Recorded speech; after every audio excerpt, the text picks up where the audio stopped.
नमस्कार, प्रणाम, जय मिथिला। और भाई के जे छै से बहुत सारा वीडियो ट्रैफिक में यए और स्टोरेज के वजह से जे छै से थोड़ा टाइम लागल है आबे में, लेकिन हम जई जगह जाई छी हमरा साफ रहैया मकसद कि ओई जगह के एक्सप्लोर करी, ओई जगह के बारे में लोगों के बताबी। त ई भाई साकेत भाई छी और ई कोबर घर छियै। त शहर रहे या गाँव रहे, नेचर, संस्कृत हर चीज याद रहै छै जहाँ के जतऽ के छी। और ई कोबर या ई अहाँ देखैत हेबै कि शहरों में अहाँके गाँव के पूरा फीलिंग भेटत। और एखन जे छै से आब जाय के तैयारी भऽ रहल छै। माँ भगवती कुलदेवी के दर्शन कऽ कऽ आब एतऽ से प्रस्थान करै छी और किछु दृश्य के साथ छोड़ि रहल छी, सेहो देखियौ।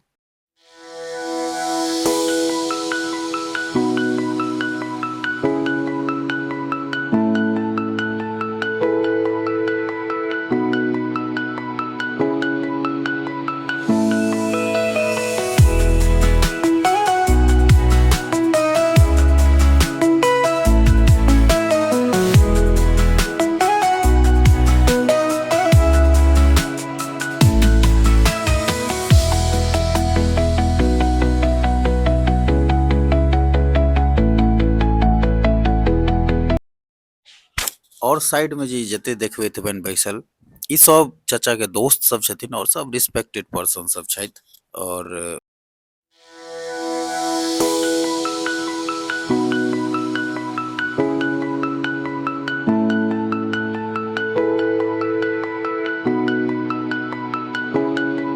और ई जे दृश्य देखैत हेबै ना, माता के और पुत्र के जे छै से ई जे एगो विभोर और एगो जे छै से बड़े सुंदर मनमोहक दृश्य लागल कि अहाँ फीलिंग करबै ना तऽ बहुत किछु समझ में आयत कि माँ बेटा के ई जे मिलान छै, ई बहुत कुछ कहि दै छै। माँ माये होइ छै, चाहे किनको माँ रहथिन, माँ जगदन्नी जगदम्बा होइ छथिन। और ई आँखि, ई आँसू, ई इमोशनल, ई जे छै से महसूस करियौ तऽ अहाँके जरूर फीलिंग हैत। और आउ दूल्हा जी अब बैस रहल छथि और एतऽ से लऽ के जे छै से आब थोड़ा विशाखापट्टनम के होटल से पहले जते दृश्य ये शहर के, ओहि के साथ छोड़ि रहल छी और फिर होटल में जरूर मिलब। तब तक के लिए नमस्कार, प्रणाम, जय मिथिला। और भाई के जे छै से प्रॉपर जे छै से अहाँ शादी के जे छै से देखियौ और आनंद लिअ।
शहर में एहिना होइ छै और ई जे दृश्य देखैत हेबै ई बीच चौराहा पर में दृश्य छै और सब सागत के दोस्त देखैत हेबनि, सब वीआईपी कल्चर के लोग छथि और बड़े एन्जॉयमेंट वाला आदमी। और चलू फेर जे छै से किछु दृश्य के साथ छोड़ि रहल छी और ई अहाँके विशाखापट्टनम के जे छै रात्रि के जे छै से किछु दृश्य और ई जे छै से अहाँके होटल से पहले के जते रोड के दृश्य है, बड़े मनमोहक दृश्य और व्यू बड़े प्यारा है, ओहि के साथ छोड़ रहल छी। फिर से मिलब कोनो और वीडियो के साथ, तब तक के लिए नमस्कार, प्रणाम, जय मिथिला।